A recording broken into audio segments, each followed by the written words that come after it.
देहरे छौ थिले सावधान धला छौ हेउ अबा बधिरा छौ अनुभूत हेले विलंब नकरी चिकित्सकों परामर्श नियंतु। छौ को अवहेला कले जीवन दुर्विषह हो पारे, कुष्ठ रोग में पीड़ित हो पारती। सचेतनता उद्देश्य हाईटेक मेडिकल कॉलेज पक्षर आयोजित होइछि विश्व कुष्ठ रोग दिवस। एबे भी भारत को कुष्ठ रोग हटि नाही, सामाजिक व्याधि लोकों भयर कारण साजिश। तेणु जहाँ एक भूताणु जनित रोग होता बेले तार चिकित्सा संभवपर।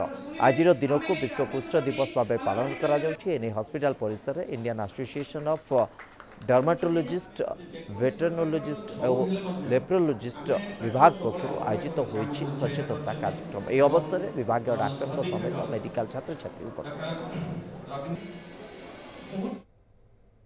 In near future, we will be in a hunt of all the leprosy patients through camps and through different medical facilities, and we want all the people to know that HITEC is a center where someone can come and have treatment in a free flow camps, and that can be done. आमर उद्देश्य है कि सबू leprosy patient मान पाखे आमर ए मेसेजटा पहुँची पारू कि आपण मैंने जदि भी कुष्ठ रोग आक्रांत अच्छा भयभीत हबार किसी भी कारण नहीं।